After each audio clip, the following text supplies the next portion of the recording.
El Imperio Romano, una inmensa máquina con un potente engranaje que hizo del Mediterráneo su mar, aportando su alto grado de civilización a las más diversas culturas.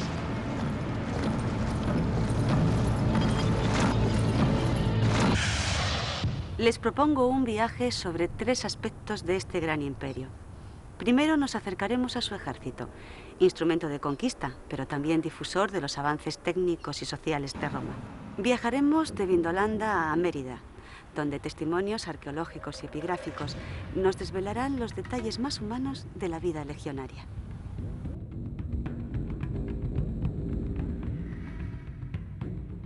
También vamos a repasar los fundamentos de la ciudad romana, su urbanismo, su esplendor y su gran nivel de confort, comparable al de nuestras ciudades actuales.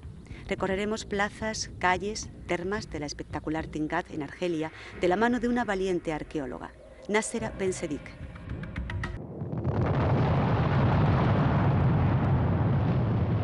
Y finalmente, Pompeya que renace de sus cenizas ante nuestros ojos.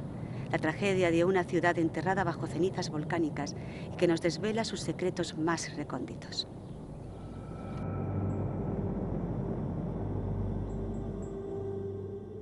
Aquí en España, en la Bética, también una ciudad nos abrirá sus puertas de par en par. Itálica, patria de los emperadores Trajano y Adriano. Una ciudad que apenas vivió algo más de un siglo, pero en la que todavía hoy parece oírse el eco del clamor de los juegos en su anfiteatro.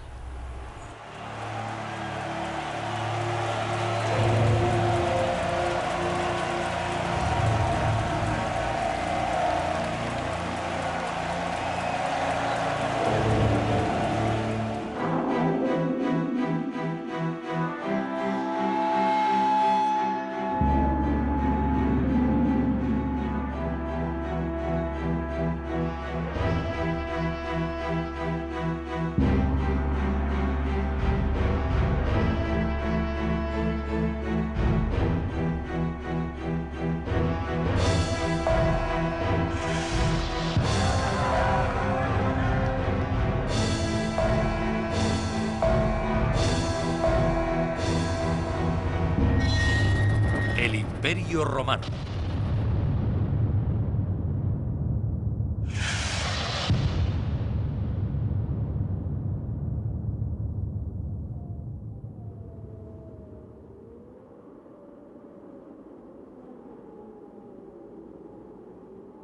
En la frontera entre Escocia e Inglaterra, los arqueólogos descubrieron la presencia de un recinto fortificado de madera.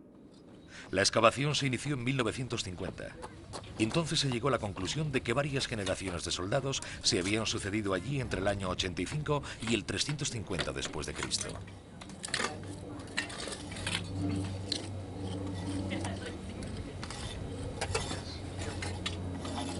Un espeso manto de turba cubría dichos vestigios. En este magma compacto, totalmente desprovisto de oxígeno, la materia orgánica suele padecer en menor medida los efectos de la corrosión. Desde hace 40 años, un especialista en legiones romanas, el doctor Robin Birley, se remonta en el tiempo excavando una capa tras otra el espacio de la fortaleza de Vindolanda.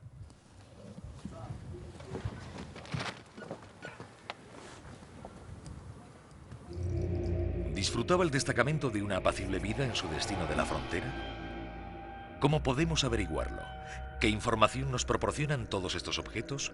Las piezas de cerámica finamente decoradas debían adornar las mesas de los oficiales. Se supone que la tropa, entre las guardias y las maniobras, organizaba breves momentos de ocio practicando juegos de estrategia. Bajo el gobierno de Trajano, a finales del siglo I de la era cristiana, los romanos movieron peón en el tablero de un inmenso imperio. En 500 años, Roma fraguó un impresionante dispositivo militar. Primero, durante la época de la República, interviniendo cada vez que uno de sus aliados era atacado. Luego, durante el Imperio, en el que los soldados pasaron a ser verdaderos profesionales, miembros de un ejército entendido como oficio. Los reclutas podían ser movilizados en cualquier momento y se hallaban perfectamente entrenados.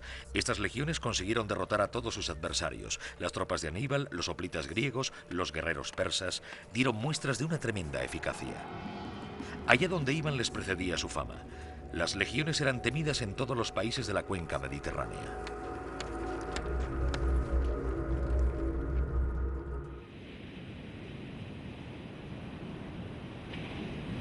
Estas legiones al mando de Cneo Cornelio Escipión desembarcaron en la ciudad griega de Emporión.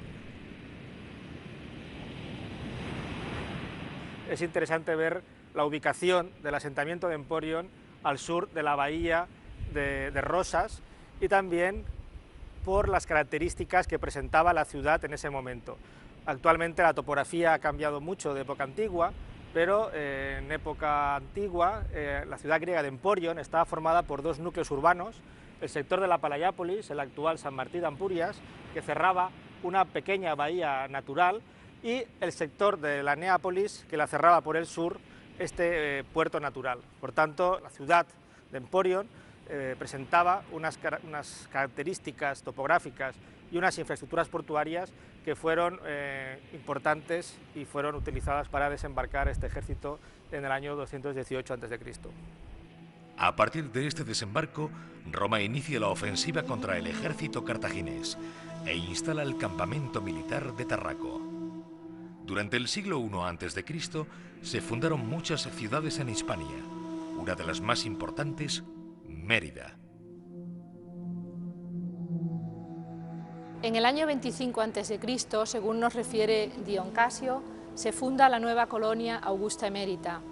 La denominación emérita obedece a que su primer contingente colonial son estos veteranos de las legiones quinta y décima, quienes van a formar parte de esa inicial población de un nuevo territorio, el territorio lusitano, poco romanizado, un territorio que se va a incorporar al proceso político de Augusto en la península ibérica. Años más tarde, otra nueva generación de ciudadanos, ya plenamente romanizados y conocedores de los usos y costumbres culturales de Roma, serán los que realizarán la gran producción monumental de la nueva capital Augusta Emérita. Capital que sin duda se aproximará a los esquemas metropolitanos, como se puede ver en los conjuntos del Foro, el Teatro y todos los recintos monumentales de la nueva colonia emeritense. La ubicación de la colonia Augusta Emérita está determinada por los dos ríos, el Guadiana y el Albarregas. La planta está rodeada por una gran muralla que se abría en 4 puertas de ingreso. Incorporaban el interior las 2 vías principales, en torno a cuya intersección se encontraban los 2 recintos de espacios públicos, el Foro Colonial y el Foro Provincial.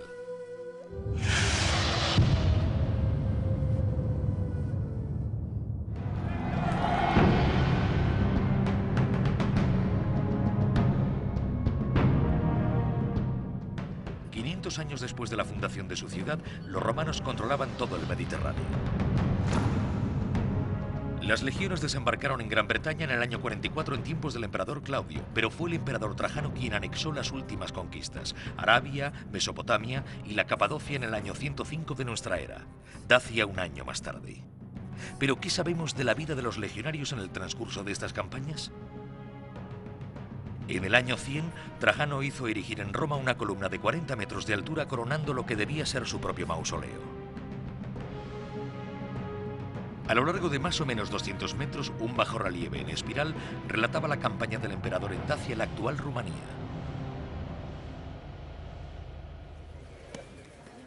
Toda la vida de las legiones se reflejaba en esta minuciosa historia de la que el arqueólogo Salomón Reinach analizó hasta la más insignificante de sus escenas. El bajorrelieve presenta a los legionarios mostrando hasta el más mínimo detalle, cascos, armaduras y resto del equipo. Escenifica batallas, el asalto a las ciudades, pero sobre todo los métodos empleados por el ejército para avanzar en las marchas y la forma de construir las trincheras. Todo ello podía verse claramente representado. Lo único que les faltaba a estos hombres, inmortalizados en piedra, era la palabra.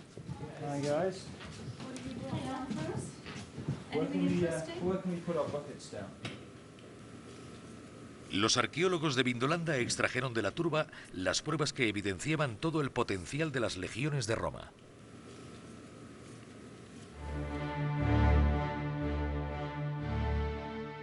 La fuerza de la legión se basaba en su conciencia de equipo. El grupo se apiñaba en torno al símbolo del imperio, el águila. Pero este poder residía también en la férrea disciplina impuesta a los reclutas. Los legionarios cumplían 25 años de servicio, no tenían derecho a casarse y tenían muy pocos o ningún entretenimiento. Los días transcurrían entre largas marchas bajo el peso de una armadura de 40 kilos. Cuando estaban atrincherados, se entrenaban. El legionario nacía y pasaba toda su vida empuñando el arma. A lo largo de toda su vida, repetía incansablemente las maniobras, acabando por interiorizar ciertas habilidades que hacían de la legión el cuerpo de armas más disciplinado de la antigüedad. Durante el tiempo que no estaba entrenando, el soldado limpiaba sus armas y su casco antes de que el centurión pasase revista. Si no estaban relucientes, era castigado. Una extenuante patrulla en el mejor de los casos, apaleamiento o latigazos en el peor de ellos. Si desertaba y era detenido, le esperaba la muerte. En los 4 puntos cardinales, las legiones impusieron lo romano por medio de las armas y la sangre, pero también transformando el paisaje, ya que, en lo sucesivo, habría que proteger este imperio en expansión, aumentando los kilómetros de frontera levantados frente a los bárbaros. Se construyeron numerosos recintos fortificados en los confines de este inmenso imperio.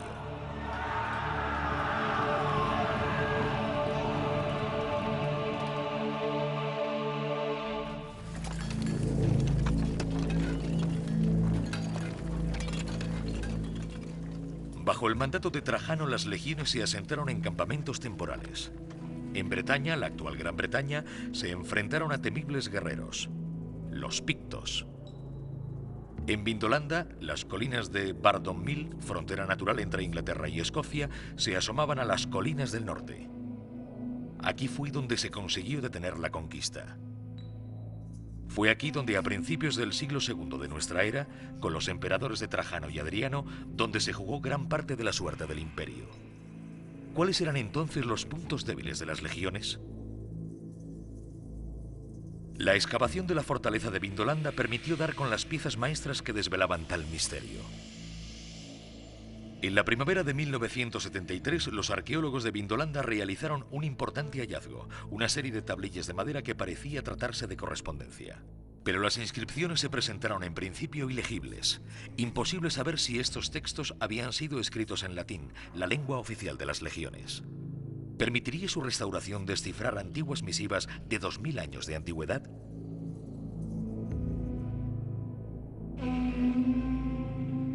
Desde los primeros análisis se pudo deducir que estos textos constituían un claro testimonio de la vida cotidiana de los soldados que habitaron el enclave. Un extraordinario hallazgo. Quizá fuese la única. Yo no me lo podía creer. Pero en días sucesivos fueron localizadas más tablillas y de repente nos dimos cuenta de que habíamos conseguido reunir informaciones absolutamente diversas sobre el pasado, ¿entienden? Estas gentes nos contaban aquí lo que hacían en su día a día y eso normalmente no suele suceder en arqueología. Desde 1973 y hasta el día de hoy se han exhumado más de 1000 tablillas.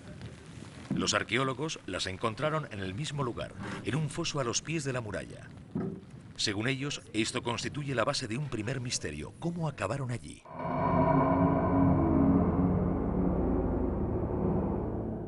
Las tablillas eran de roble.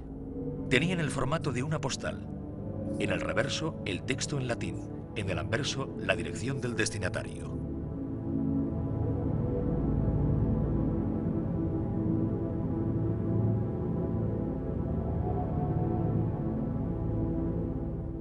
Pero los manuscritos contaban con algunas lagunas, ya que la madera parecía haber sido pasto de las llamas. Con ello se perfilaba un nuevo enigma. ¿Fue atacada la fortaleza? ¿Fueron quemados sus archivos? Emplearían varios meses de trabajo para descifrar dichos textos. Los epigrafistas esperaban encontrar en ellos detalles de la vida cotidiana. Desde el principio se dieron cuenta de que los autores de los correos habían firmado sus misivas. ¿Qué clase de información sobre el ejército romano podía proporcionar tal descubrimiento? ¿Habían puesto fecha a sus mensajes los legionarios?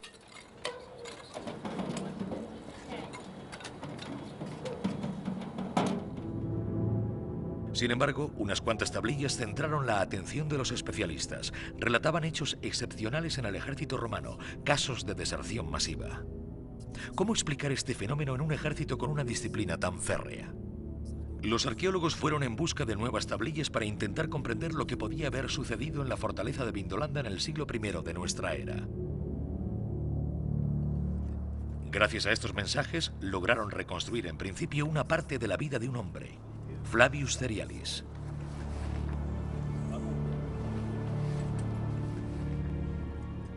Flavius Cerialis era tribuno. Se hallaba al mando del campamento de Vindolanda. Le escribía al gobernador de la provincia y a algunos de sus oficiales y recibía por parte de estos las correspondientes respuestas. El tribuno Cerialis dirigía 480 hombres. Los soldados de la 9ª cohorte Bátava, una unidad de refuerzo con origen en los Países Bajos. El destacamento del campamento de Vindolanda estaba formado por una unidad de infantería y otra de caballería reclutadas en la desembocadura del Rin. Se trataba de una unidad de refuerzo cuyos soldados se convertirían en ciudadanos romanos al cumplir los 25 años de servicio.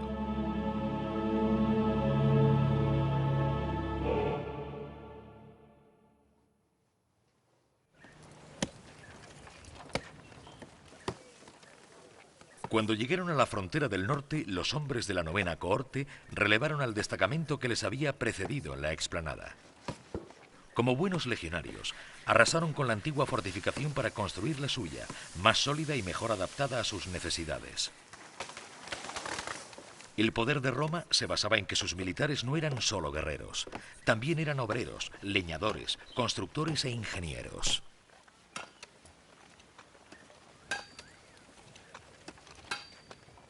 Los soldados de Vindolanda eran como hormigas. Cortaban cientos de árboles, cavaban y se atrincheraban cada vez que paraban. En ocasiones arrasaban bosques enteros para maniobrar a su antojo. Edificaban fortificaciones capaces de resistir cualquier tipo de asalto.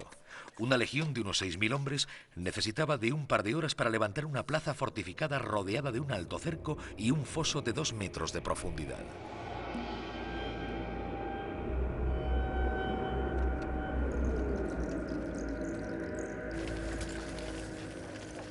En Vindolanda, el destacamento de Flavius Cerialis construyó una fortificación sin saber si iba a permanecer mucho tiempo en el lugar. Quizás al día siguiente, estos hombres recibiesen órdenes para adentrarse en territorio enemigo. Bajo el imperio de Trajano, a finales del siglo I, 28 legiones, 150.000 hombres, velaban por la seguridad del imperio. Eran ciudadanos romanos, pero la defensa de las fronteras requería cada vez un mayor número de hombres. Al lado de las legiones, las cohortes de refuerzo eran formadas a partir de reclutamientos llevados a cabo en territorios conquistados. Si sobrevivían a los 25 años de servicio, podían obtener también ellos la ciudadanía romana. Serían propietarios de una pequeña porción de terreno. Era a lo que aspiraban los hombres de la 9ª cohorte. Para ellos, la colina de Vindolanda se encontraba en el fin del mundo. Emplearon varias semanas para venir desde la Galia. Algunos llegaron enfermos, víctimas de una conjuntivitis que los debilitaba. Otros habían caído en emboscadas. Flavius Cerialis hacía recuento de sus muertos. A su llegada, los pictos lanzaron su caballería ligera con fuerza y contundencia y se adentraron en las colinas. En los primeros días los soldados debían sobrevivir a base de hurtos. Lo que necesitaban para vivir lo robaban en los poblados enemigos de los alrededores, lo suficiente como para instalar el campamento y echar raíces en esta húmeda tierra. En cada una de estas racias intentaban hacerse con paja seca para alcanzar uno de los pocos placeres que podía permitirse el legionario: fabricarse un buen lecho.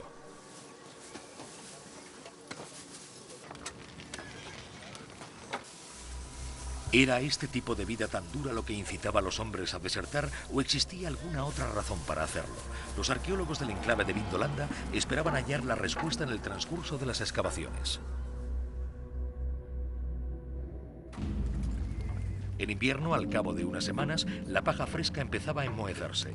La incesante lluvia que caía en el campo lo empapaba todo. Los caminos quedaban arrasados.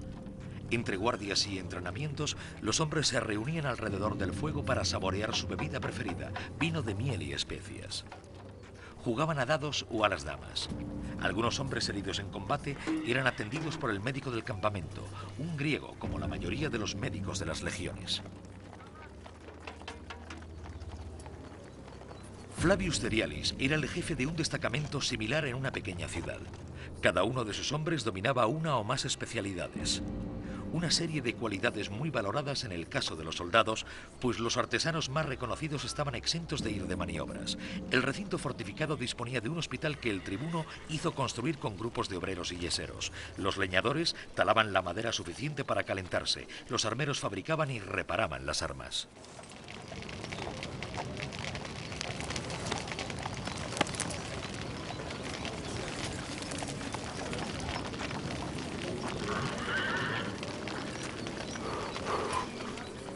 Los hombres esperaban la llegada del buen tiempo para recaudar los impuestos en los condados circundantes o comerciar con los pueblos vecinos.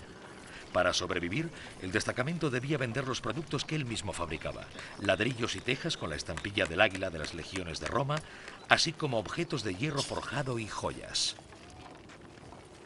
Algunos campamentos albergaban incluso talleres de cerámica. La cohorte contaba también entre sus filas con un zapatero, artesano muy respetado, pues era quien fabricaba y reparaba las sandalias de cuero imprescindibles para los soldados. Estas sólidas sandalias eran fácilmente reconocibles gracias a sus suelas reforzadas con varias filas de clavos.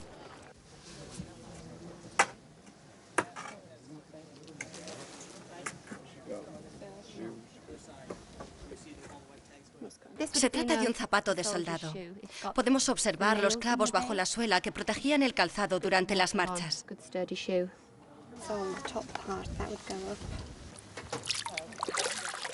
Posteriormente, los arqueólogos encontraron un zapato de mujer en el recinto fortificado.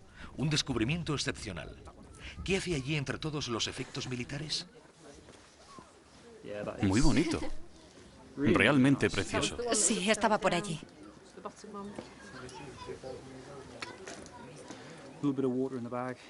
Colóquelo en una bolsa con un poco de agua. Es realmente fantástico. Otra vez zapatos de mujer. Sí, zapatos de mujer. Y en un campamento de soldados. Además de los zapatos de mujer, el equipo localizó zapatillas de bebé dentro del recinto amurallado. Una nueva excavación extrajo de la tierra una espada de madera. Al principio se creía que se trataba de un arma falsa usada para los entrenamientos, pero era demasiado pequeña para haber sido manejada por un adulto. Se trataba en realidad de un juguete. Estos descubrimientos demostraban que vivieron mujeres y niños en el interior de la fortaleza de Vindolanda, a pesar de que los legionarios tuviesen prohibido casarse.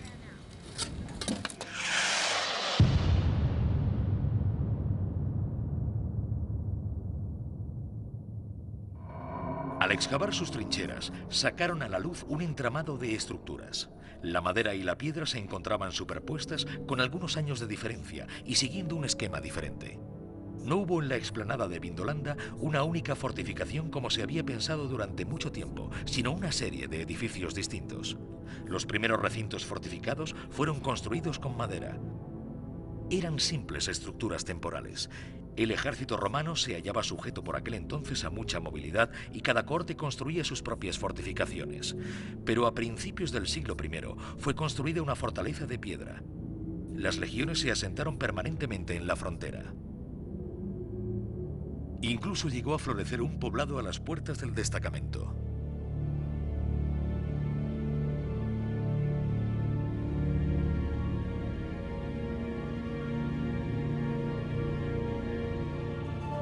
La fortaleza de piedra atrajo a poblaciones vecinas que conseguían obtener cierto beneficio económico. Un nuevo poblado vio la luz.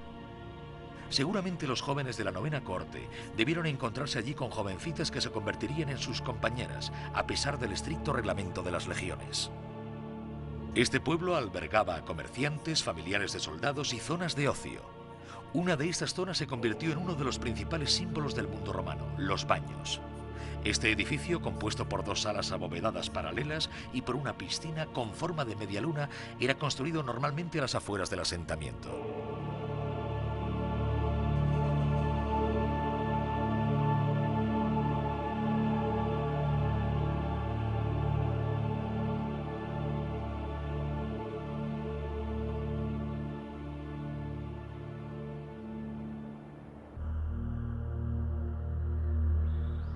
Antes de empezar con sus excavaciones, los especialistas en arquitectura militar se preguntaban si la fortificación de piedra de Vindolanda se asemejaría al resto de las construidas en el resto de fronteras del imperio. ¿Tendría esta gran nave forma rectangular con el esqueleto edificado alrededor de dos grandes ejes que se cortaban en ángulo recto? ¿Incluiría las filas de barracones destinadas a la tropa?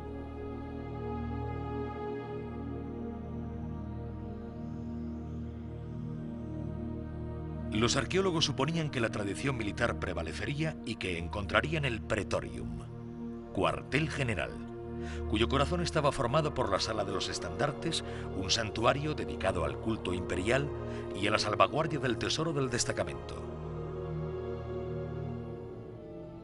Con la construcción de la fortaleza de piedra, las tropas se asentaron en el territorio que defendían frente a los invasores bárbaros. El doctor Birley pensaba que los soldados se habían aclimatado trabando sólidas relaciones con las personas autóctonas. Una vez más, las tablillas confirmaron dicha hipótesis. El mismo Flavius Cerialis no vino solo hasta estos lejanos parajes. Su mujer y su hijo lo acompañaron. Numerosos oficiales habían hecho lo mismo, como lo demuestran las tablillas registradas con el número de inventario 291 y 292. Correspondencia privada entre la mujer de Cerialis, Lepidina, y la esposa del prefecto de un campamento, Claudia Severa.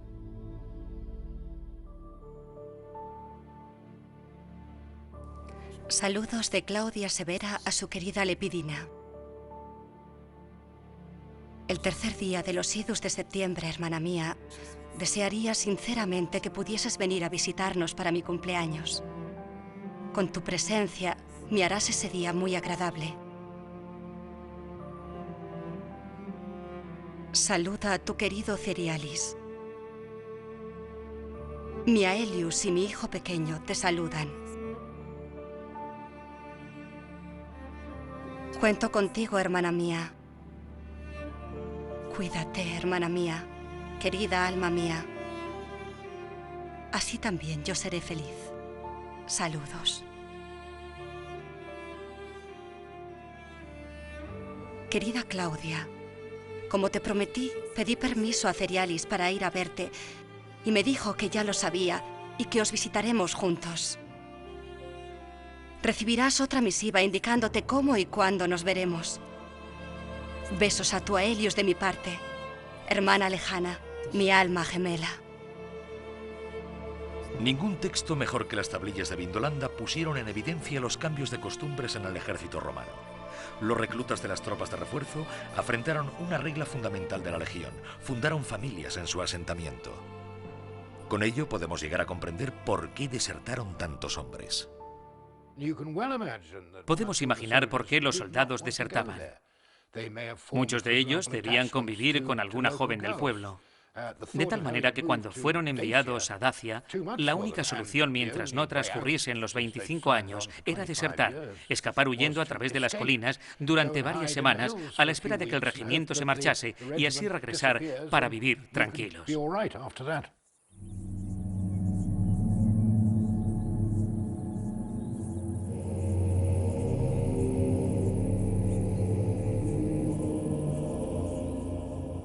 Siguiendo las huellas de Cerialis y de sus hombres, la investigación llegó aún más lejos. Los arqueólogos reconstruyeron la cadena de acontecimientos que hicieron que las tablillas llegasen hasta nosotros. Analizando la zona de extracción, descubrieron que las tablillas formaban un bloque compacto. Las mejor conservadas se hallaban en el corazón de dicho bloque. Las de la superficie habían sido pasto de las llamas e incluso algunas de ellas se encontraban prácticamente reducidas a ceniza. Intentaron reconstruir las circunstancias particulares de la escena que probablemente tuvo lugar hace unos 2000 años en el recinto fortificado de Vindolanda.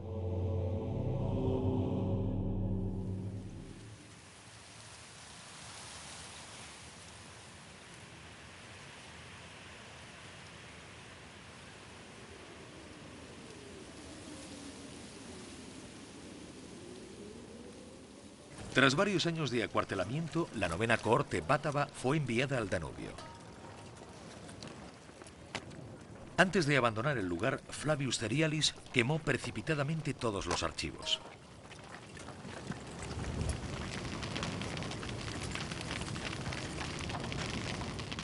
Pero ese día llovió y la tormenta apagó las llamas. Cuando lanzó a la hoguera los archivos del campamento, ¿era Cerialis consciente de lo que le esperaba? Dichosos aquellos de sus hombres que decidieron desertar.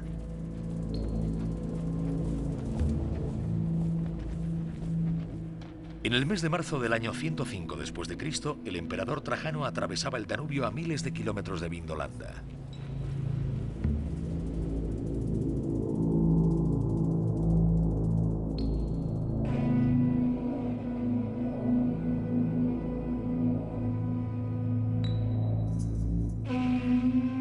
Antes de lanzar una gran expedición hacia el este y Mesopotamia, Trajano invadió Dacia, la actual Rumanía. 8 legiones se instalaron más allá del Danubio para proteger esta lejana colonia enclavada en pleno país bárbaro. Pero, ¿qué pretendía hacer Trajano a orillas del Danubio, a miles de kilómetros de Roma?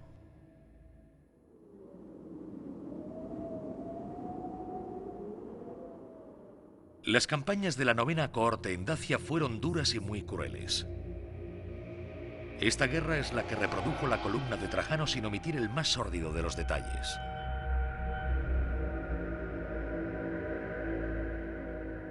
Las legiones se enfrentaron a las caballerías sármatas avanzando violentamente con su infantería como si de una devastadora ola de acero se tratase. Completamente acorazados, hombres y caballos eran todo uno, pero sus afiladas armas no conseguían doblegar a las implacables legiones.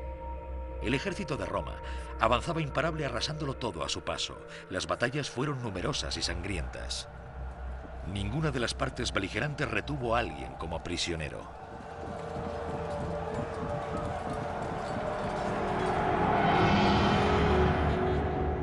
En este conflicto, como en toda guerra, fue la población civil la que más sufrió.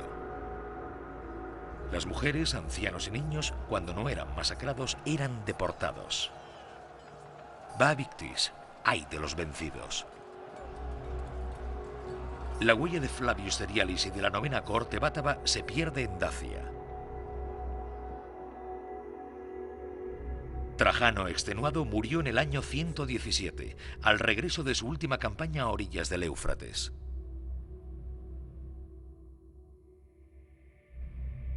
Cuando Adriano accedió al poder, comprendió rápidamente que la época de la expansión era agua pasada. El nuevo emperador decidió rodear el imperio con una línea de defensa formada por miles de torres de vigilancia, murallas y fosos. Esta frontera, delimitando el territorio, tenía como misión frenar y abortar cualquier posibilidad de ataque bárbaro. En Germania, Oriente y África había varios miles de kilómetros que defender con solo 130.000 hombres. El ejército romano dedicó sus últimos esfuerzos a la construcción de esta barrera.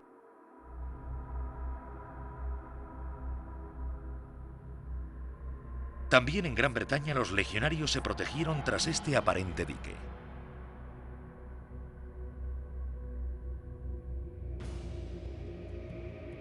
Una muralla de 6 metros de alto, de 2 a 3 de ancho y 130 kilómetros de largo cercaba el norte de la isla. Un profundo foso bordeaba esta obra. Un camino avanzaba en paralelo, comunicando una fortificación con otra.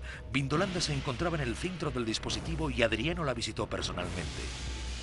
Iniciados en el año 122, los trabajos finalizaron 5 años más tarde. Un gran número de unidades participaron en la edificación de esta ingente obra. Cada kilómetro y medio, un pequeño bastión albergaba a un puñado de soldados de infantería y algunos de caballería.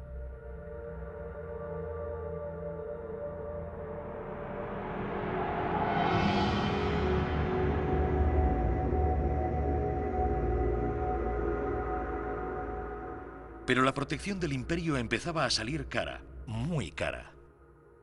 Las legiones de Roma se debilitaron, como lo prueba un reciente descubrimiento. A 100 kilómetros al norte de la muralla de Adriano, las excavaciones de varios poblados pictos sacaron a la luz tesoros numismáticos, miles de monedas romanas en el corazón del territorio enemigo. ¿Cómo habían llegado hasta allí? Para los pictos de Escocia, estos soldados con relucientes armaduras constituían un verdadero misterio.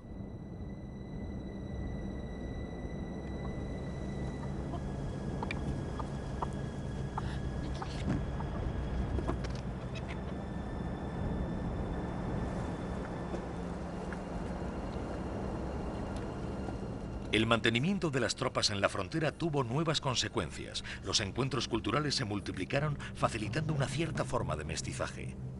Todavía anclados en la Edad de Hierro, los pictos tenían mucho que aprender de estos hombres venidos del este, pero también ellos tenían mucho que enseñar. Se estaba gestando un nuevo mundo.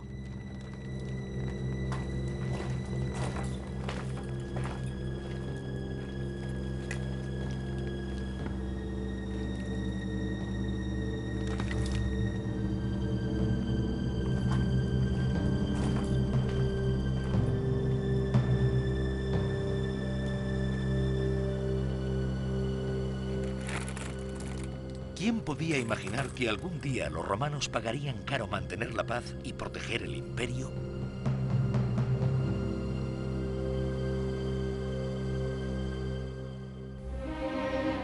Si contemplamos en un mapa lo que fue el Imperio Romano, no podemos dejar de asombrarnos de su inmensa extensión. Roma se superpuso a infinidad de pueblos distintos, supo atraerlos e integrarlos en su cultura, dando lugar a los más diversos sincretismos. Transformó 1000 realidades en la realidad de Roma.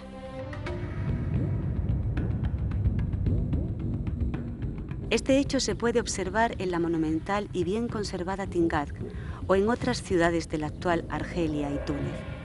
La inteligente gestión del agua, los equipamientos públicos, termas y letrinas, las bibliotecas, los mercados.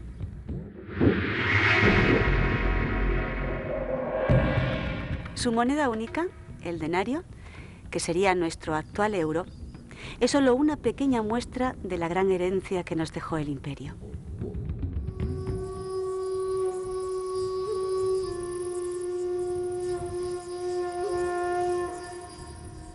Cuando los hombres de la Tercera Legión Augusta desembarcaron en las costas del norte de África, Roma tenía más de 600 años de antigüedad. Numidia ardía bajo el sol. El aire se impregnaba del embriagador perfume de las carrascas recalentadas. Pero estos hombres ya estaban acostumbrados a dicho tipo de clima. Había entre ellos algunos veteranos de las campañas orientales del emperador Trajano. Nos situamos en el año 100 de nuestra era. El Imperio Romano se hallaba en pleno apogeo. La ciudad resplandeciente, Roma, era la capital de un inmenso territorio. El Mediterráneo en su totalidad era romano desde casi ya 200 años. ¿Cómo lograron realizar los romanos dicha proeza? ¿Cómo consiguieron someter a millones de extranjeros, galos, mauritanos, númidas, egipcios, árabes o partos? ¿Cómo construyeron estas ciudades en medio de inhóspitos parajes, atrayendo a poblaciones tradicionalmente nómadas? ¿Cómo podían controlar un territorio de 16 millones de kilómetros cuadrados y de 80 millones de habitantes?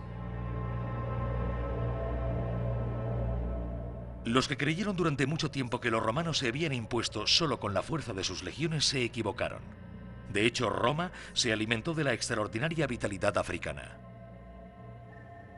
Las ruinas de las ciudades perdidas del norte de África conservan el recuerdo de esta misteriosa alquimia entre dos pueblos diferentes, dos mundos, dos civilizaciones. Pero antes de llegar hasta aquí, fue necesario que Roma se deshiciese de todos sus adversarios para que no pudiese constituir ningún tipo de obstáculo nunca más.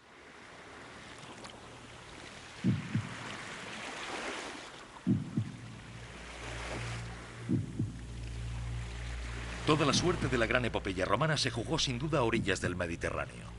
Siglo II a.C., a las puertas de África, Cartago, la odiada rival, impedía a Roma reinar en solitario en este gran mar interior.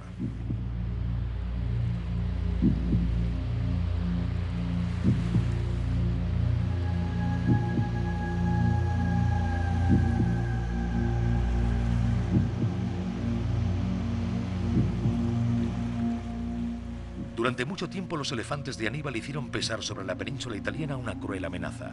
Los romanos no querían encontrarse con el enemigo llamando a la puerta de su ciudad. Querían ser los dueños y señores de las rutas marítimas que les abrirían las puertas de un floreciente comercio con Oriente Próximo y Egipto. Si las legiones conseguían tomar Cartago, la ciudad púnica sería borrada de la faz de la tierra.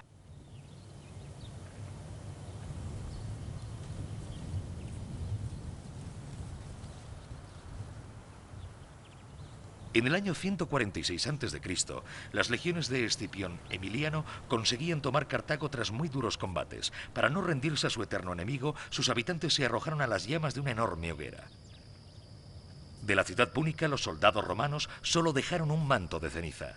La arrasaron a conciencia, como para conseguir borrar hasta su recuerdo. Los arqueólogos encontraron la huella de esta rica capital. Un estrato formado por un amasijo de carbón, plomo fundido, ladrillos y cerámica. Los legionarios redujeron Cartago a cenizas. La ciudad romana se construyó sobre esos terribles cimientos, pisoteando el cadáver de su enemiga. En lo sucesivo, las puertas de África quedaban abiertas. Se inició una nueva conquista bajo la espada de las legiones de la ciudad eterna, Roma.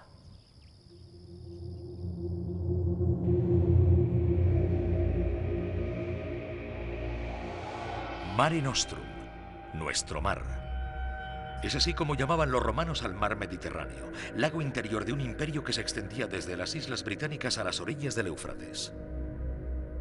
Nada pudo resistirse a las armas de la República.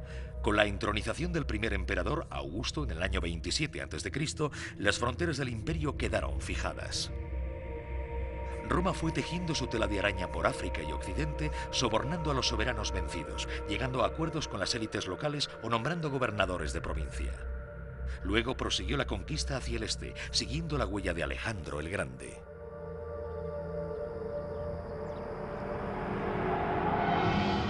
En el año 105 el emperador Trajano lanzó sus tropas contra los guerreros partos de Mesopotamia.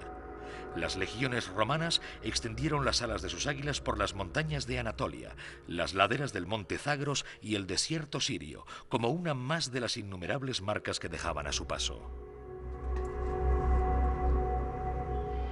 Más hacia el sur, en la actual Arabia, Trajano logró lo que nadie había conseguido antes: someter a la civilización nabatea. Este gran estratega consiguió atravesar la cadena de acantilados que había preservado a Petra de cualquier posible invasión. Se erigieron nuevos templos y los ingenieros tallaron también su roca, una nueva joya del decorado de los teatros romanos. Arabia estaba dominada. El águila de Roma cobijaba a 80 millones de personas de diversas culturas y confesiones. Su dominio se sucedería a lo largo de 300 años.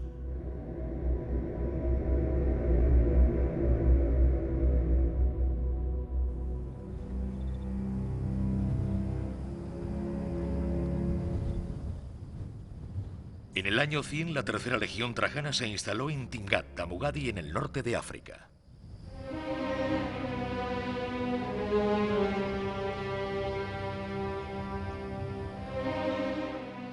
Cuando descubrieron las ruinas de Tingat y las del resto de ciudades romanas del norte de África, los arqueólogos franceses estaban seguros de poder probar que Europa había llevado la civilización a golpe de legiones a los pueblos bárbaros del Magreb.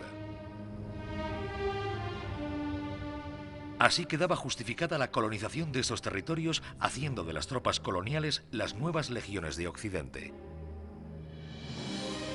No eran capaces de imaginar que no fue África la que se hizo romana, sino Roma la que se hizo africana. En el siglo XIX, en pocos años, decenas de arqueólogos se dedicaron a sacar a la luz esta ciudad muy pronto conocida como la Pompeya de África.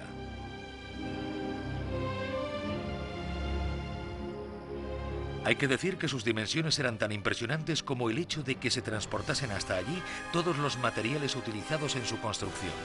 La piedra, el mármol, viajaron decenas, incluso centenares de kilómetros hasta llegar a esta ciudad de las Augés, perdida en medio de las montañas. Como estaba asentada sobre un cuadrilátero perfecto, se creyó durante mucho tiempo que el plano de Tingat era un calco del de un campamento de la Legión. Pero para comprender los vestigios dejados por sus habitantes, era preciso remontarse en el tiempo hasta llegar al momento de su fundación.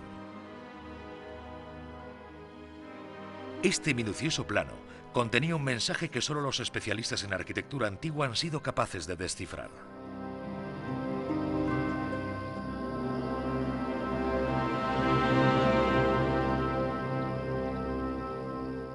Lo primero que nos sorprende en esta vista aérea es la perfección geométrica del plano de Tingat. Es un plano tan perfecto y también tan extraño, que al principio creímos que se trataba de un tipo de plano determinado, del plano de un campamento romano pura y simplemente calcado. Cuando se observa la organización interior, una vez superado este estadio de observación del plano cuadriculado, del plano octogonal, nos encontramos con todos los elementos de una ciudad romana y comprendemos lo que representaba Timgad para los que la concibieron inicialmente. Un verdadero escaparate de lo que era la civilización romana, el mundo romano, en un país en vías de ser ocupado en estas altas llanuras del norte de las Aurès. Lo más representativo del urbanismo romano en este plano de Timgad es la ubicación del Fórum en pleno centro de la ciudad, en la intersección de los dos ejes principales, el de Cumamus Maximus y el Cardo Maximus. Un buen ejemplo del urbanismo romano lo tenemos en Itálica. Itálica Adrianea, cuna de los emperadores Trajano y Adriano. Destaca por el aspecto de sus calles, con 8 metros de ancho para la calzada y 4 metros para cada uno de los pórticos laterales. La ausencia de huellas de ruedas en las losas del pavimento hace pensar en un tráfico preferentemente a pie, como de paseo y disfrute de un paisaje urbanístico desconocido en ciudades provinciales hispanas. El apogeo de Itálica fue tan esplendoroso como efímero. Los daños irreparables empezaron por arruinar edificios públicos y privados, gravísimamente afectados ya en el siglo III. Se inicia entonces el ocaso de Itálica y una degradación que irá en aumento durante los siglos IV y V. El brillo de la ciudad más carismática de la Bética y una de las más afamadas de Hispania se había extinguido definitivamente. No solo en el norte de África tenemos estos ejemplos fantásticos de urbanismo romano, en toda la cuenca mediterránea y también en la península ibérica, en las 3 Hispania de la antigüedad, tenemos ciudades impresionantes, ciudades que han sido las madres de nuestras ciudades actuales, como por ejemplo en Barquino, la Barcelona actual, que debe su fisonomía del casco antiguo que conocemos hoy como barrio gótico al trazado, a la invención, digamos, de los romanos de este urbanismo realmente moderno y contemporáneo. Estamos ahora aquí junto al templo romano, los vestigios monumentales más antiguos de la ciudad.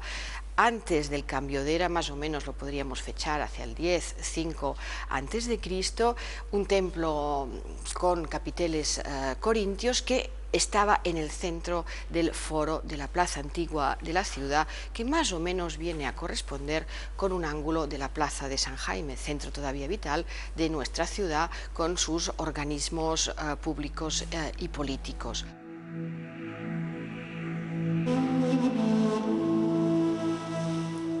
En el urbanismo de las ciudades romanas era muy importante el papel que jugaban las puertas de la ciudad. En el caso que nos encontramos ahora, la puerta de mar de la colonia Barquino era una de las puertas monumentales de la ciudad, construidas en el Alto Imperio y remodeladas a partir de los siglos III, inicios del siglo IV. En esta puerta conservada observamos la presencia del paso de peatones, que es el único que nos ha llegado hasta nuestros días. Regresamos a Timgad. La arqueóloga argelina Nasserah Ben-Zedik ha consagrado toda su vida a la antigüedad romana en el norte de África. Sabe que la civilización púnica no esperó a los romanos para construir ciudades a orillas del Mediterráneo. Sin embargo, hacia las tierras del interior, la urbanización no era tan evidente. Las altas llanuras en las que Timgad se encontraba engastada acogían a menudo a poblaciones nómadas. La región distaba mucho de ser un lujoso paraíso. La ubicación de la ciudad en este lugar es un verdadero misterio. ¿Qué tipo de riquezas pensaban hallar sus fundadores? ¿Quiénes pusieron la primera piedra de la ciudad? ¿Por qué se asentaron en parajes tan inhóspitos? En la propia ciudad es donde podemos hallar los primeros elementos para obtener las correspondientes respuestas. Tingad, como todos sabemos, fue fundada por el emperador Trajano en el año 100. Al principio con un pequeño grupo de ciudadanos romanos, entre los cuales había civiles y veteranos de guerra. Lo que nos interesa para demostrar que este es uno de los pocos veteranos de los que tenemos indicios y que se encontraba allí en el momento de la fundación de la ciudad es la expresión que nos dice: Mi sui honesta missione ab Imperatore Traiano Optimo Augusto Germánico Dácico Pártico, que quiere decir que fue enviado o licenciado con todos los honores por parte del emperador Trajano. Esto nos sitúa en el momento de la fundación, y calificarlo como licenciado con todos los honores indica que el soldado estaba retirado, tratándose, por tanto, de un veterano de guerra.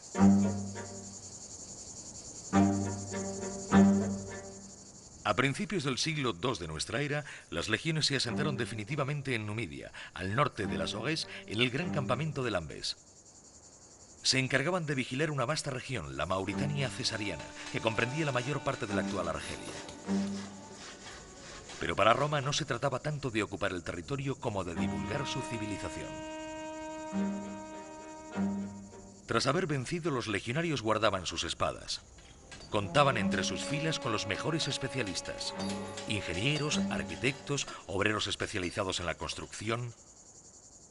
Edificaban ciudades atendiendo a la más pura tradición romana, pero no solo se dedicaban a esto, ya que la mayor parte del tiempo también la empleaban en fundar una familia. Los soldados de las cortes auxiliares veían coronado su apoyo con un regalo de Roma, la ciudadanía. Les era remitido un diploma redactado en una hoja de bronce. Una copia exacta se colgaba en el Fórum de Roma. Tras 25 años de servicio, los veteranos de guerra y sus hijos eran romanos de pleno derecho. Entonces se vestían con la toga, signo distintivo de los ciudadanos romanos. Podían comerciar y enriquecerse lo suficiente como para ordenar que se erigieran estatuas en homenaje a su benefactor. Bajo las losas del Cardo y del Decumanus, las dos grandes avenidas de la ciudad, los arqueólogos hallaron la prueba definitiva de la extraordinaria modernidad del urbanismo romano. Los ingenieros lo tenían todo previsto.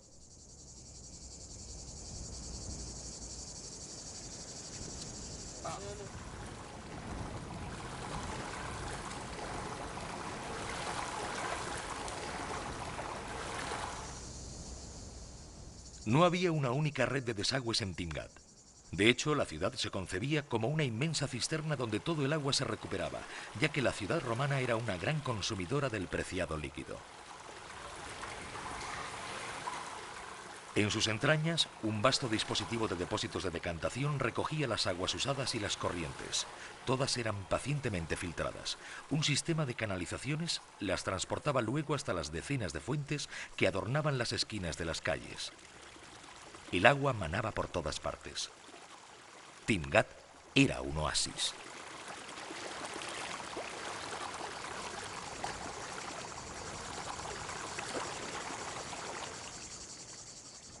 Este agua alimentaba sobre todo las termas públicas y privadas, donde se reunía toda la población sin distinción de clase u orden. La mayoría de ellas eran gratuitas.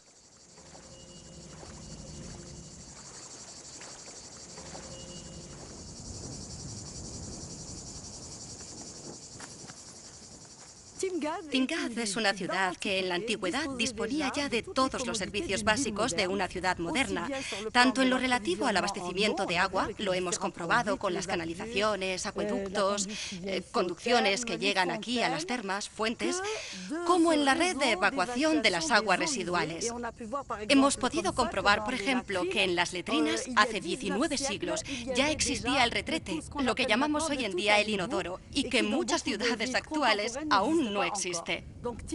Así que Timgad ya en esta época contaba absolutamente con todas las comodidades necesarias en lo que se considera una ciudad moderna.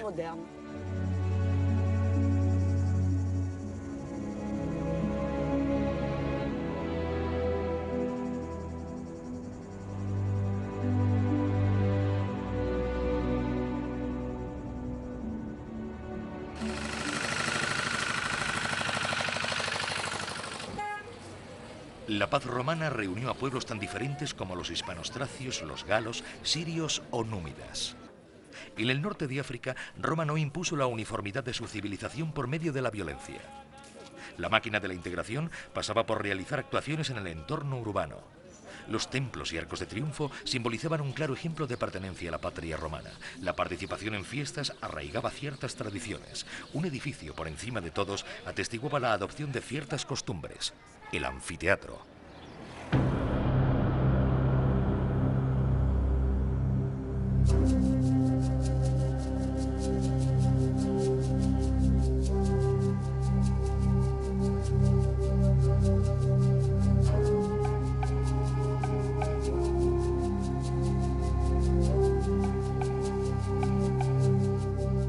El anfiteatro de la antigua Tisdrus era el tercero del imperio tras el Coliseo de Roma y el de Capua.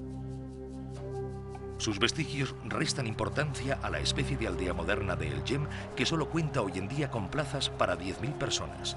Bajo el imperio, la ciudad romana contaba con 40.000 habitantes y el anfiteatro podía acoger hasta 30.000 personas.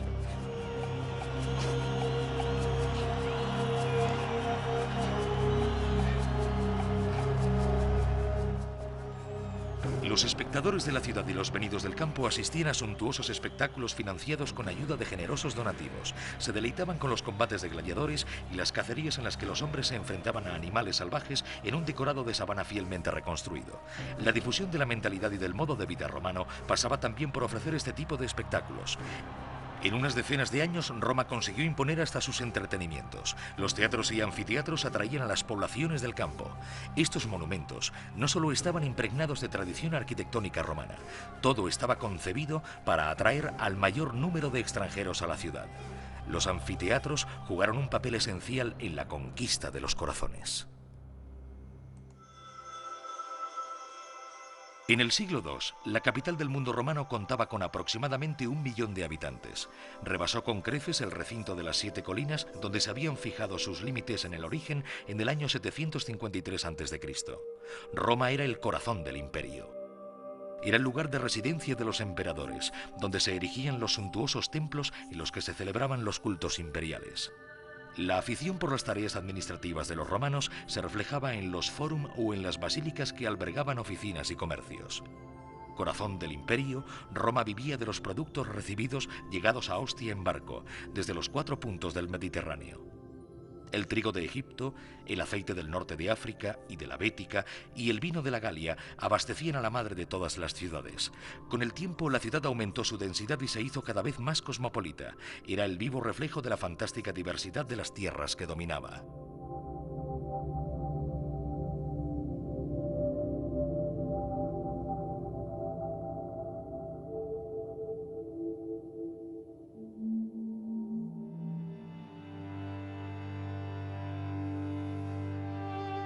El viajero que sobrevuela Tingat percibe de inmediato la perfecta disposición de esta cuadrícula dividida en pequeños islotes de idéntico tamaño.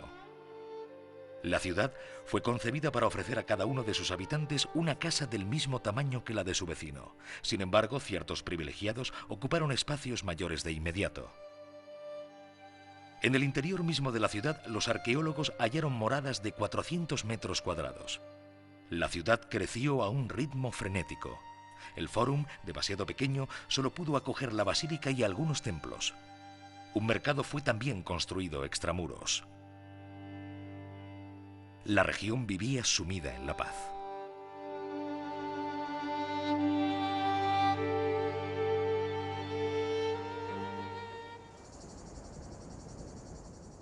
$50 años después de su construcción, Tingat solo estaba prácticamente poblada por númidas. Los romanos de origen eran minoría. La administración de la ciudad volvió a manos de los autóctonos impregnados de cultura grecolatina. El poder local se afirmaba según la voluntad de Roma, y sería Roma quien iría precisamente aún más lejos al permitir a los provincianos acceder a puestos de gran responsabilidad. Desde el año 48 de la era cristiana, el emperador Claudio obró de manera que se llevase a cabo este reconocimiento de las élites provinciales, aprobando la promoción jurídica y política de los galos.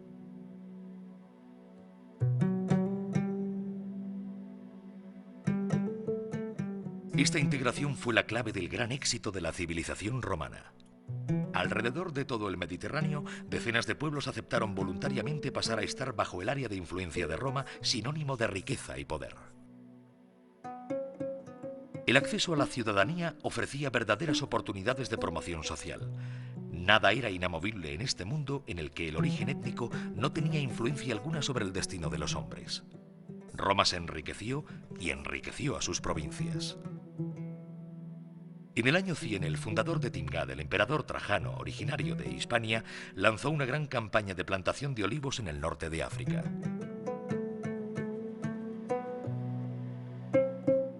Su sucesor, Adriano, hizo lo mismo. Los dos hombres concedieron importantes ventajas a los campesinos que se dedicasen al cultivo de dicho árbol. Los empresarios númidas y mauritanos no soñaban entonces más que en una cosa: acceder a la ciudadanía para poder beneficiarse de ventajas fiscales y vender su producción por todo el imperio.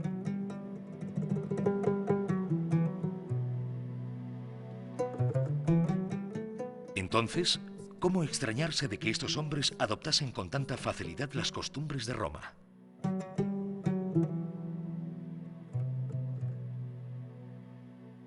El paisaje del norte de África se transformó profundamente a lo largo de decenas de kilómetros cuadrados. El aceite llevó la prosperidad a las ciudades de Sufetulá, Dugá, el Yemen, Túnez y también a nuestras ciudades béticas.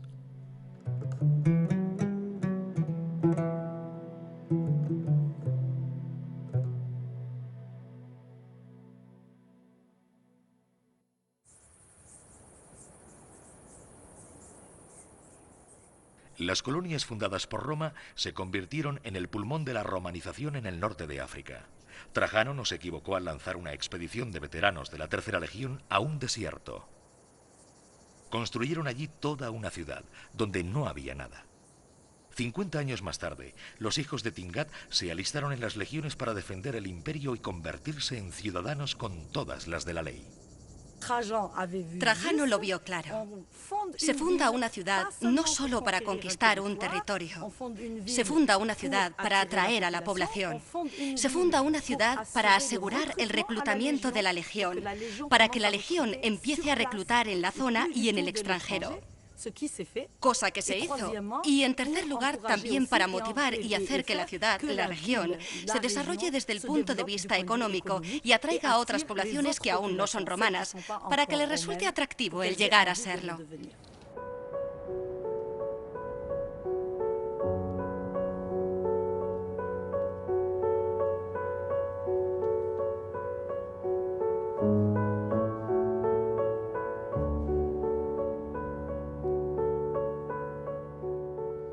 A mediados del siglo II, Tingad contaba con 15.000 habitantes. Cartago se convirtió en la capital del África proconsular y la tercera ciudad del imperio con 500.000 habitantes. Los legionarios romanos se casaron con mujeres númidas. Sus hijos servirían en el ejército. Dos civilizaciones se fueron aproximando al ritmo de las alianzas. En las estelas funerarias de Tingad cohabitaban los dioses bereberes, púnicos y romanos. Algunos dioses locales consiguieron sobrevivir, otros se fundieron con los dioses del panteón de Roma.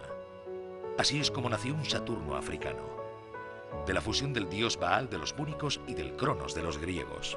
Las lenguas coexistieron, las divinidades se entremezclaron. En algunos mosaicos encontramos la prueba fehaciente de este formidable sincretismo. La ciudad de Roma, rodeada por sus provincias, representadas por rostros de mujeres tocadas con signos distintivos originales. África está aquí, con un tocado en forma de trompa de elefante y dos colmillos de marfil.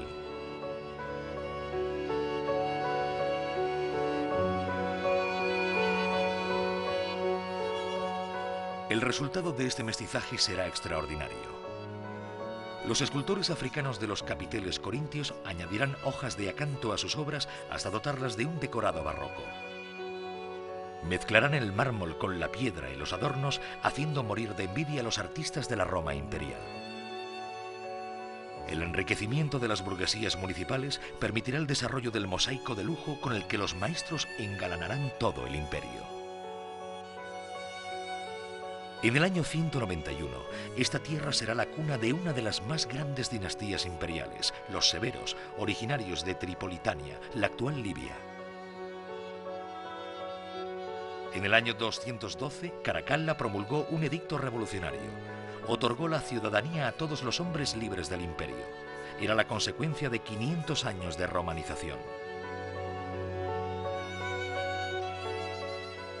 En el año 244, Filipo el Árabe, nacido a 90 kilómetros de Damasco, en Siria, sucedió a Severo Alejandro, también nativo de esta ciudad.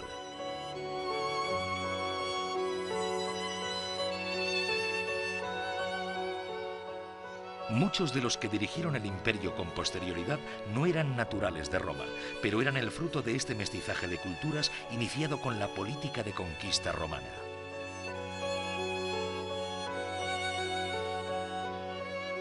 Pax Romana, la paz romana, no pasó desapercibida, y aunque el imperio fue construido a golpe de espada por las legiones, fue una política de tolerancia e integración la que permitió a Roma mantenerlo a lo largo de 500 años. El Imperio Romano acabó dividiéndose en dos. El unificado de Oriente, conocido como Imperio Bizantino, y el de Occidente, muy fraccionado, que terminaría siendo el germen de las culturas y nacionalidades actuales. Pero 4 ciudades quedaron paralizadas en el tiempo: Pompeya, Herculano, Estabias y Oplontis. La lluvia de cenizas y piedras volcánicas que la erupción del Vesubio provocó sobre Pompeya acabó con la vida de miles de personas y con la ciudad. Sin embargo, este hecho nos ha permitido conocer a los pompeyanos, su entorno, sus usos y costumbres, su sentido del humor y de la ironía.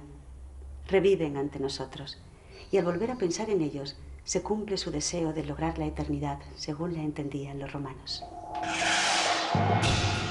Hasta el descubrimiento de Pompeya, los arqueólogos no habían resucitado más que ciudades destruidas, arrasadas a pocos centímetros del nivel del suelo en el mejor de los casos, o hasta los cimientos en el peor de ellos. Estos enclaves permitieron diseñar el plano de las ciudades romanas, pero se ignoraba casi todo sobre la mentalidad de sus habitantes. Los fragmentos de algunos frescos dejaban entrever un universo incomprensible. Pero ¿quiénes eran estas gentes? ¿Cómo representaban su mundo? ¿Cómo vivían? En todas las viviendas descubiertas a lo largo y ancho del Mediterráneo, los mosaicos de los suelos permitían adivinar la belleza de las casas romanas. Había motivos suficientes para alimentar la frustración de los arqueólogos. En Pompeya, los mensajes del pasado se exhibían por todas partes.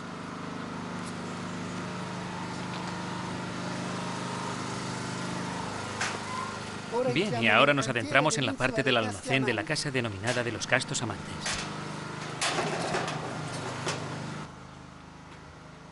También en este lugar toda la vida fue barrida en cuestión de segundos. El molino de harina que funcionaba la noche anterior se paró bruscamente y la nube de fuego sorprendió en las cuadras a personas y animales.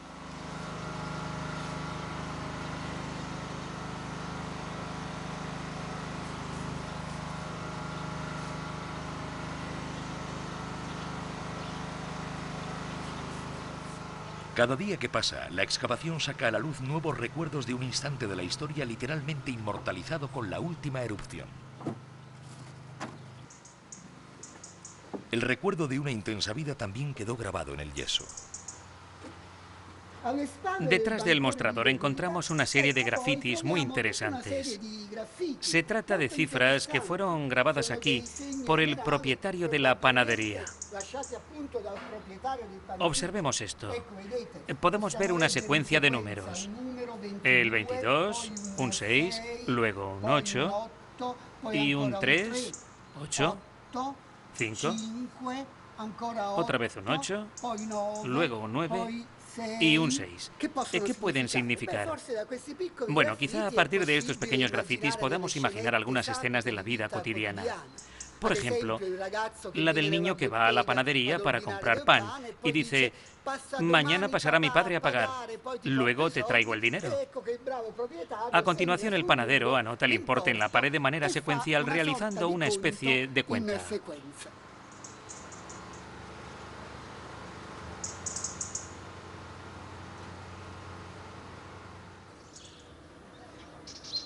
Como muchas de las ciudades de provincias, Pompeya era un centro comercial muy animado. Las paredes de los comerciantes conservaron la lista de las verduras y sus respectivos precios.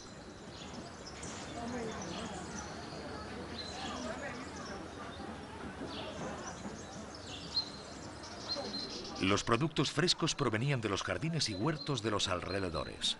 En las paradas del mercado se podía encontrar una gran variedad de frutos secos, carnes crudas o curadas y pescado en salazón.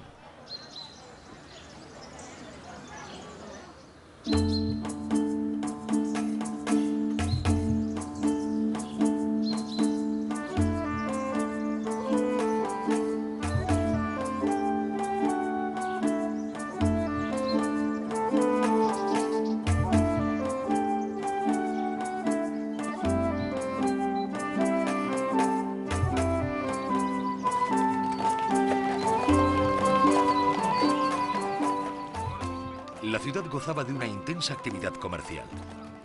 Ceramistas, toneleros, caldereros, vendedores de tela, peleteros y zapateros ocupaban todo el centro.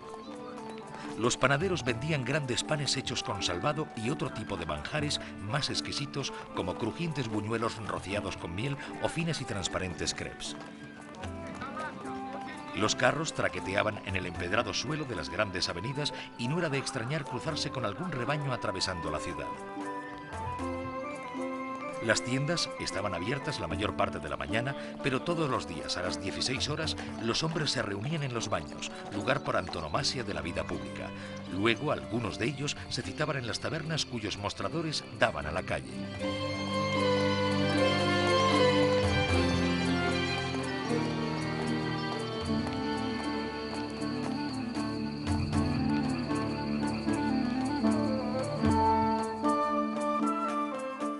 En estas bodegas de la plebe, los clientes podían comerse un plato de habas cocidas, lentejas o garbanzos fuertemente sazonados con especias tan surtidas como variadas. Las palas de los arqueólogos sacaban a la luz habitaciones enteras. Atrium, triclinium, se podían contemplar todas las habitaciones en 3 dimensiones.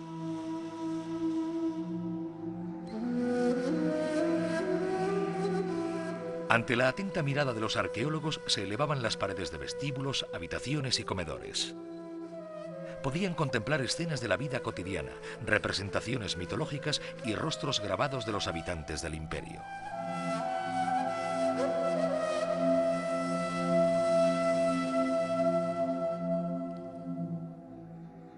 Durante mucho tiempo se pensó que los romanos decoraban sus paredes igual que nosotros las empapelamos. Al descubrir estas obras de arte, los arqueólogos comprendieron que estos decorados tenían un objetivo bien diferente.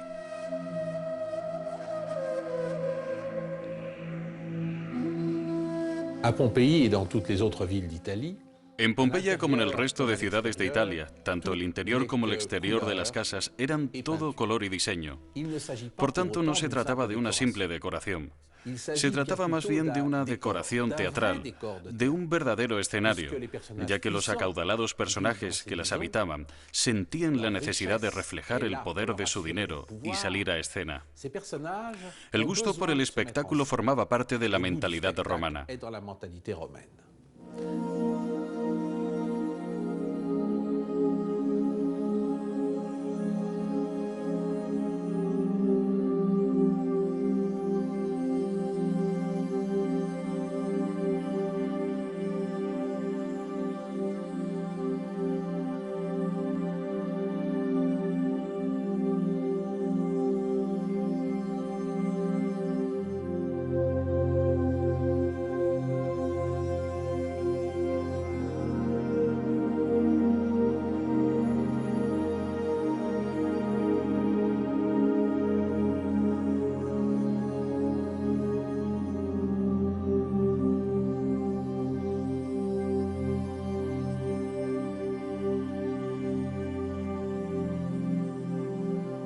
Por todo el imperio, artistas especializados pintaban estas singulares y coloridas escenas.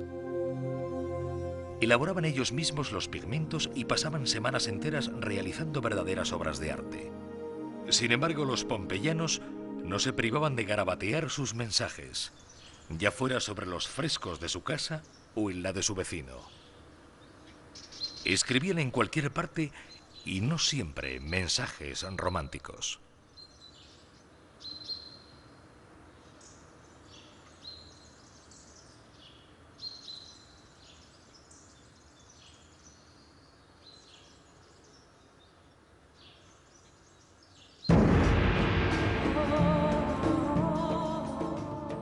La sexualidad supuestamente desatada de los romanos hizo fantasear mucho al respecto. Las representaciones sensuales o licenciosas eran frecuentes en las casas de Pompeya. De hecho, la forma de entender el sexo por parte de hombres y mujeres era distinta a la nuestra.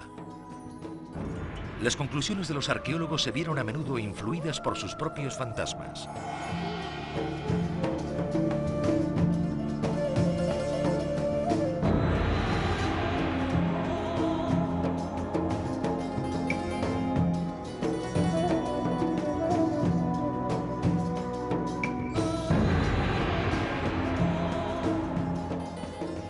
En 1995, los investigadores retomaron la excavación de un edificio cuyo vestíbulo había sido decorado con escenas eróticas pintadas y enumeradas.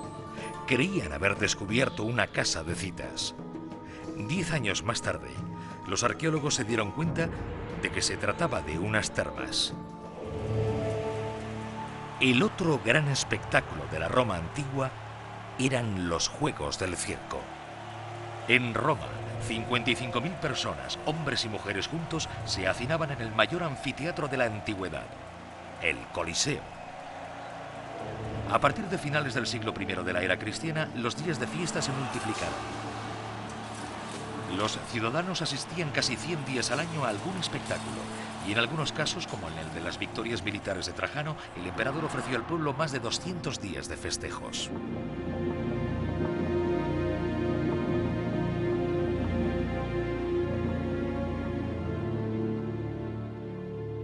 En esta época, cada ciudad del imperio contaba con un lugar específico para el montaje de espectáculos, teatro o anfiteatro. Se podían encontrar en todos los grandes núcleos de población de Hispania, la Galia, Bretaña o el norte de África.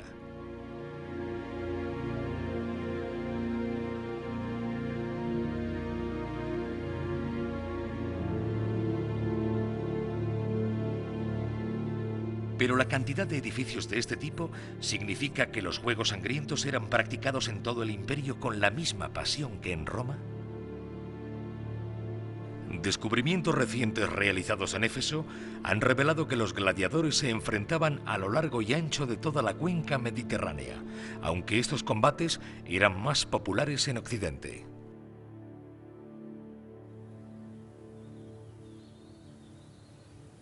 En Augusta Emerita, la zona de espectáculos estaba situada en el área oriental de la ciudad y estaba formada fundamentalmente por el teatro, el anfiteatro y el circo. Los dos primeros fueron construidos justo después de la fundación de la ciudad, mientras que el circo se construyó a lo largo del siglo I después de Cristo.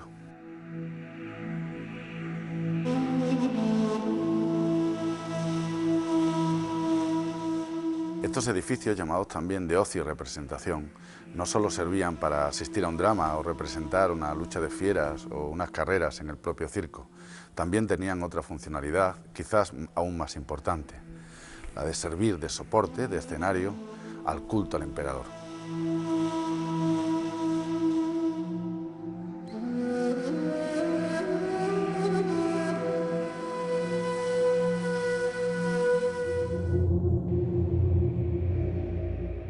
En el año 80 después de Cristo, el emperador Tito inauguró el Coliseo y ofreció 100 días de juegos.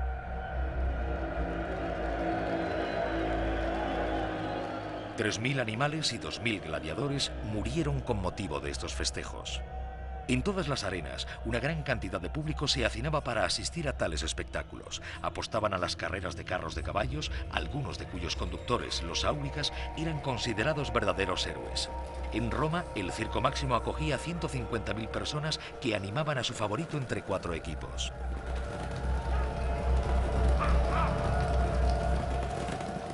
Varias semanas de fiestas podían costar unos cuantos millones a los organizadores. Los gladiadores prestigiosos salían muy caros, hasta 50.000 sextercios, es decir, el sueldo anual de 1.000 legionarios. Un combate reunía por lo menos a 120 hombres. Pero en la época del Imperio, estos juegos sangrientos eran una de las claves en el funcionamiento del sistema político romano. Permitían a los notables comprar los favores de sus electores, procurándoles su placer. También servían para que la plebe se evadiese de una vida llena de privaciones y miseria. Las ciudades se equipaban con arenas cada vez más suntuosas.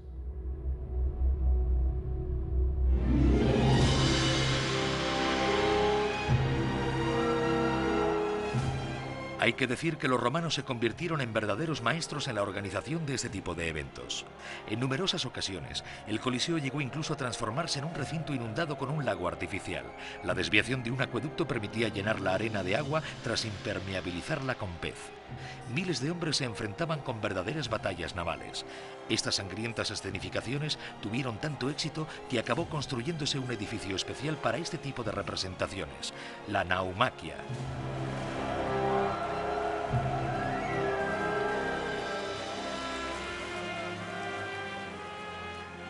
Todas las clases sociales acudían a las gradas del Coliseo compartiendo los espectáculos ofrecidos por el emperador.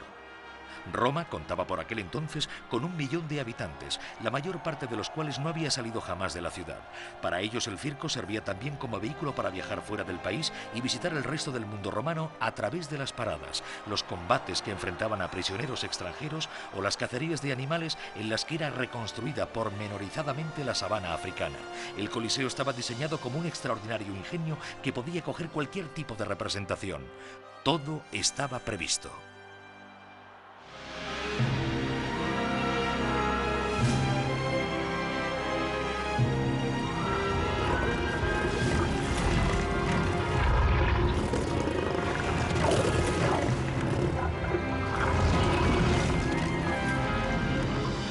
En las entrañas de esta nave de piedra alumbrada por miles de lámparas de aceite eran accionados 28 ascensores de madera por un centenar de esclavos. Izaban con ayuda de un cable y un contrapeso unas jaulas de madera.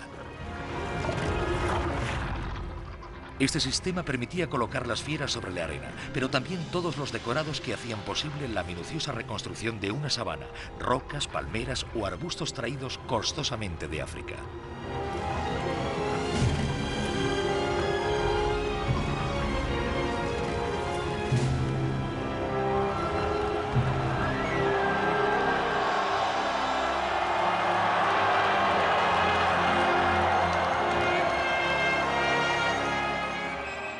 Estos espectáculos de caza eran muy apreciados por el público asistente.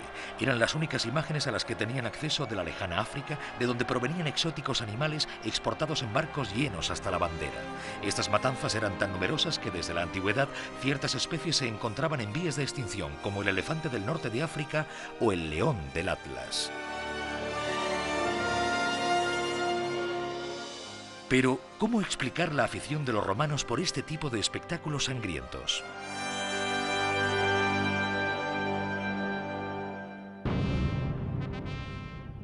Pero los juegos salían cada vez más caros. Gravaban el presupuesto del Estado, ya de por sí alterado a causa de los gastos militares. Las excavaciones arqueológicas permitieron encontrar en una arena del sur de España una serie de textos destinados a cambiar la organización de los espectáculos. Establecían un límite de gastos y, lo más importante, prohibían la exposición a la muerte de los gladiadores. A partir de entonces no debía despilfarrarse más dinero. Estas disposiciones ponían de manifiesto la crisis generada por el sistema. De igual manera demostraban que los juegos habían llegado a tener un papel preponderante en la vida social de los romanos. Instrumento político, levantaban pasiones. El historiador romano Tácito relató el enfrentamiento entre los habitantes de Pompeya y los de Nócera por un espectáculo en la arena. Muchos de los frescos de Pompeya representaban combates de gladiadores. Pero en el transcurso de unas excavaciones, los arqueólogos descubrieron el cuadro de la batalla campal descrita por Tácito. Su relato contaba exactamente lo que podía verse en la obra. En el año 59 de nuestra era, los espectadores de las dos aldeas vecinas se insultaron antes de matarse unos a otros. Aquel día los combates se sucedieron en la arena y en las gradas. Cuán lejos estamos de aquella imagen civilizada de la sociedad romana. Estas sangrientas refriegas ponían de manifiesto la decadencia de un mundo, aunque el imperio se encontrase en pleno apogeo. Se empezaba a gestar la crisis social. El ideal igualitario de la república estaba tocando a su fin. La diferencia entre las clases sociales era cada vez mayor, como lo demuestra la autopsia realizada a los cadáveres de los pompeyanos.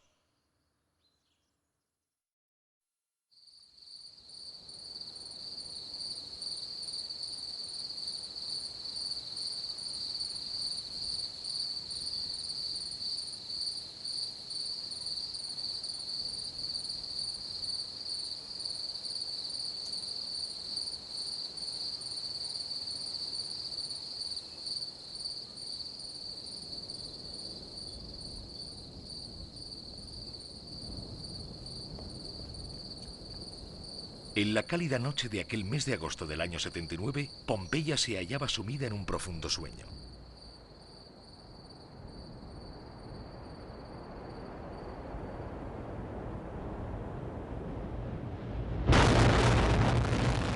Cuando el volcán explotó, toda la ciudad fue sorprendida debido al carácter repentino de la erupción. Pero casi nadie abandonó la ciudad, ya que ningún habitante era consciente del alcance de un fenómeno de estas características. Ningún historiador de la época, ningún naturalista, había asistido a una erupción volcánica de tal magnitud. Todos ignoraban el peligro que suponía el Vesubio para los 15.000 habitantes. No sería hasta la tarde del día siguiente cuando se iniciase una apresurada fuga hacia el mar.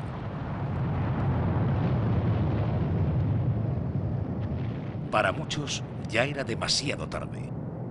Una primera ola abrasadora se deslizó por las faldas del Vesubio, carbonizándolo todo a su paso.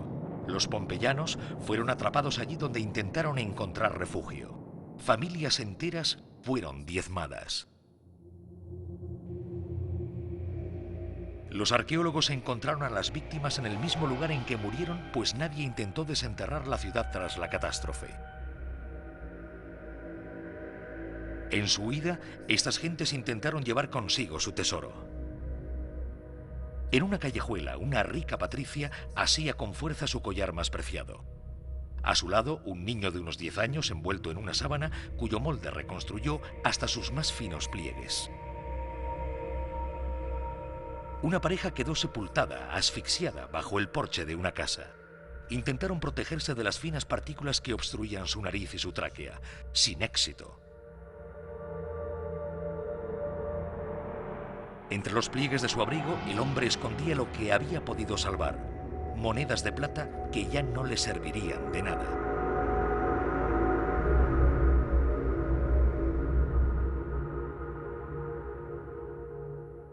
En el triclinium de una casa, un médico, alcanzado por la gran nube ardiente, apretaba contra su pecho el instrumental quirúrgico. Quizás pensaba curar a alguien.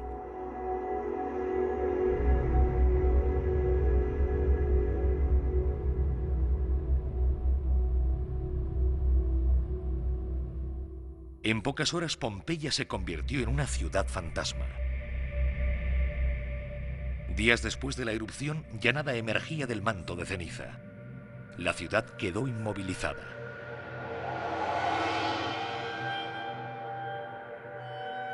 Si estas calles, sus casas y tiendas nos aportaron gran cantidad de información sobre la mentalidad romana y las condiciones de vida de los hombres y mujeres de Pompeya, a mediados del siglo XIX, el descubrimiento de los cuerpos permitió avanzar en relación a esta investigación.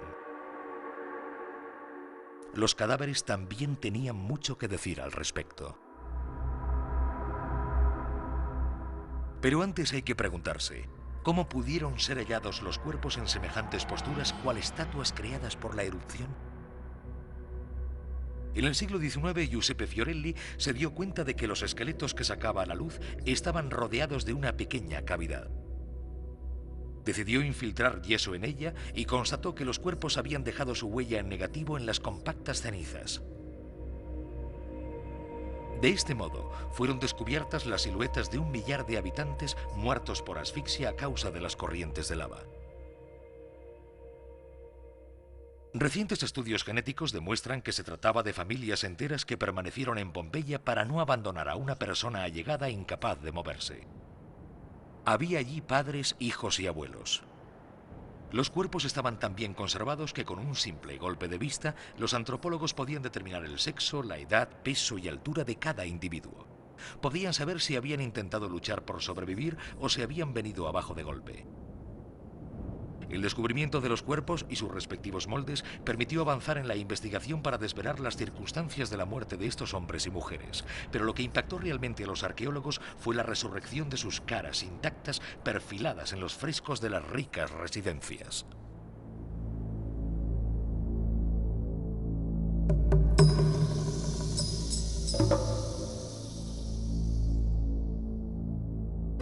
Cubierta por varios metros de ceniza relativamente quebradiza, la arquitectura de la ciudad fue milagrosamente preservada. Pompeya quedó depositada como en una urna.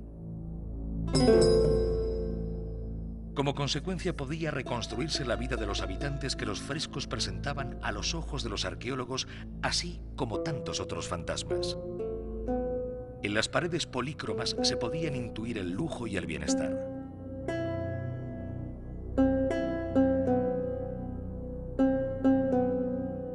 En las opulentas casas de los patricios de Pompeya, algunas de las cuales alcanzaban los 400 metros cuadrados, vivían más de un centenar de personas. Los dueños de la casa estaban acompañados por decenas de esclavos que permanecían allí a todas horas, noche y día.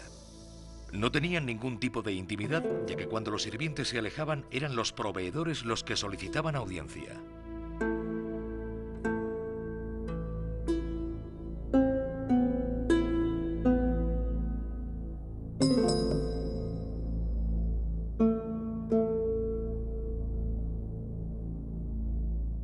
A pesar del lujo que los rodeaba, las miradas de los pompeyanos del siglo I denotaban seriedad. ¿Por qué?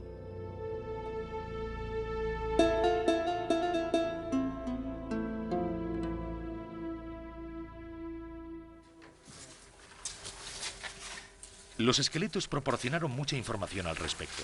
A lo largo de 30 años de trabajos en el enclave, el antropólogo Maciej Henneberg aprendió a descifrar cualquier pista que pudiesen contener estos huesos. Aquí tenemos el fémur de un hombre. Si echan una ojeada, constatarán que no difiere mucho de un fémur sano, que jamás se rompió. Sin embargo, si examinamos su cara interna, comprobaremos que este hueso no es del todo normal. De hecho, muestra signos de haber sufrido algún tipo de dolencia. Aquí tenemos otro fémur. Esta es la parte superior y esta es la inferior. Este hueso fue partido en dos y la pierna debió posiblemente sanar sola. Pero medía 5 centímetros menos y este individuo caminó el resto de su vida con un serio hándicap, lo que llegó a provocar una asimetría entre su pelvis y su cadera con todas las consecuencias que esto puede tener. Los romanos contaban con un tratamiento muy moderno de la cirugía ortopédica, pero por desgracia no todo el mundo tenía acceso a ella. Como ocurre hoy en día, algunas personas eran mejor curadas que otras y ello dependía fundamentalmente de las posibilidades económicas del paciente. Desde el siglo I de nuestra era se agudizó la miseria. El abismo entre ricos y pobres era cada vez mayor.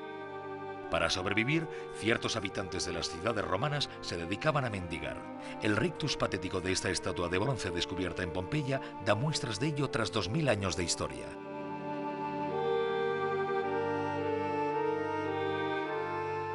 La sociedad romana se empobreció de forma generalizada, como lo demuestran las inscripciones descubiertas en las paredes de algunas ricas moradas, parte de la casa en alquiler.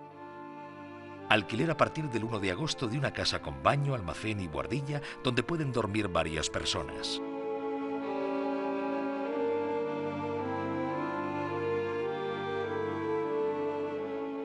Algunos propietarios alquilaban las habitaciones de su casa o las dividían en partes minúsculas donde se alojaban los más pobres de sus conciudadanos.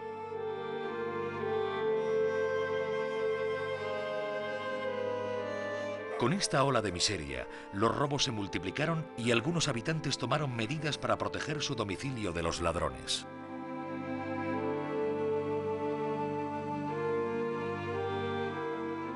La península italiana vivía en gran parte de los impuestos recaudados en especie en el resto del imperio. El trigo provenía de Egipto y bastaba con una crecida del Nilo o una tempestad en el Mediterráneo para que se impusiese la carestía. El pan ya no se distribuía con regularidad. Privado de sus provisiones, endeudado por sus crecientes gastos militares, el mismo corazón del imperio conoció una inflación sin precedentes que anunciaba su inexorable final.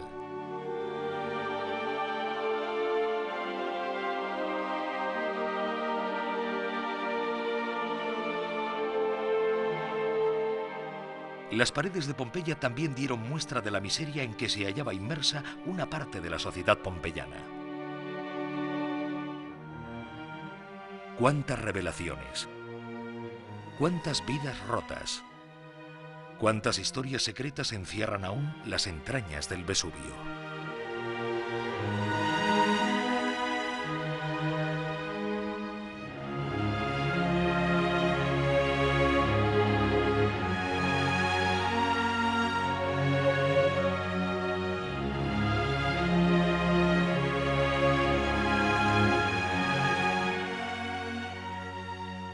Tras 2 días de erupción, el 26 de agosto del año 79, la ciudad de Pompeya reposaba bajo más de 6 metros de piedra pómez y cenizas, ahogando cualquier posible grito.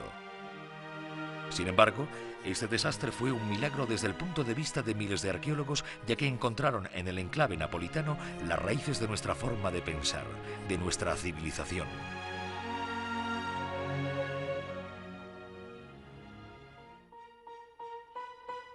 Finalmente, los 1000 muertos de Pompeya, estos guardianes de la ciudad, proporcionaron más información que los 14.000 supervivientes del desastre. Estos muertos son el testimonio de una época que ya no existe en un paisaje prácticamente intacto, pues el Vesubio no está más que aletargado. Todavía sigue vigilando la vida de los hombres y mujeres de la bahía de Nápoles.